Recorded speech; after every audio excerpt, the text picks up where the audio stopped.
Hello and welcome to Stockwatch, your weekly news channel brought to you by Bitesize Investments. As we look back upon this week, these are the main headlines for the Magnificent Seven. BrowserStack and Microsoft have joined forces to aid Visual Studio App Center users in shifting to a device testing platform. The collaboration offers a seamless migration process, with BrowserStack's Real Device Cloud providing access to 20,000 real-time devices. The partnership underscores Microsoft's commitment to improve diverse developing toolchains and BrowserStack's commission to empower developers. Apple has agreed to pay $490 million to settle a class action lawsuit accusing CEO Tim Cook of misleading investors about significant decline in iPhone sales in China. The lawsuit started from an investor call where Cook indicated strong iPhone sales, only to later issue a revenue warning due to weak demand in China, causing Apple's stock to plunge. While Apple denied the deception, they opted for a settlement to avoid a prolonged legal proceedings. Google's recent email updates pose challenges to small to medium-sized businesses that are heavily reliant on email marketing.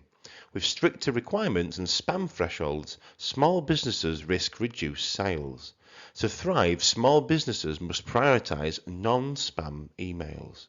Amazon is dominating high-ticket furniture sales, holding 19% of the market compared to Walmart's 7%, according to a Paycheck report. Amazon's upcoming Big Spring Sale aims to bolster its shares with discounts up to 40%. In the competitive retail landscape, Amazon's sale and discounts propel it ahead, leaving Walmart struggling to keep pace.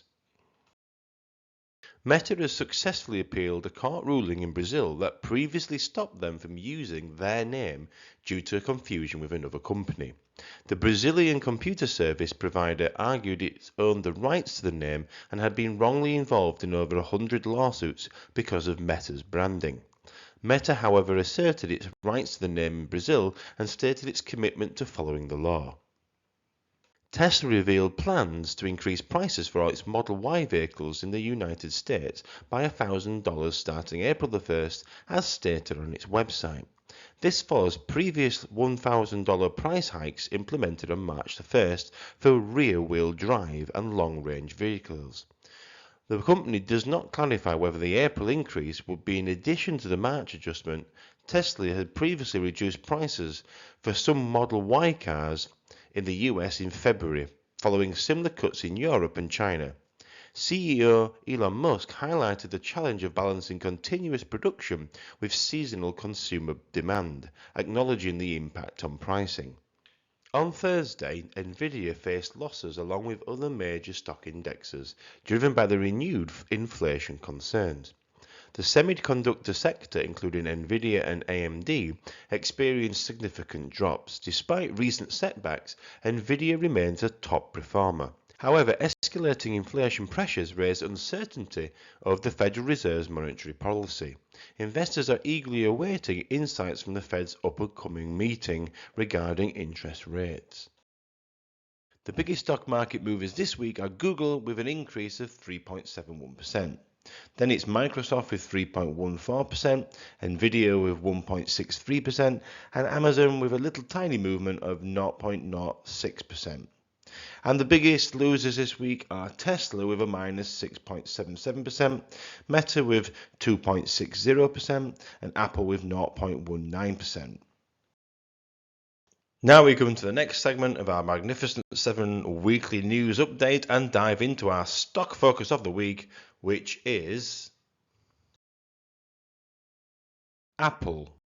Let me know in the comments section which stocks you would like reported on during our stock watch. This is brought to you by Bitesize Investments. During this next section, we are going to examine the key metrics of the company by comparing them against businesses that operate within the same industry, as well as reviewing the bear and bull cases.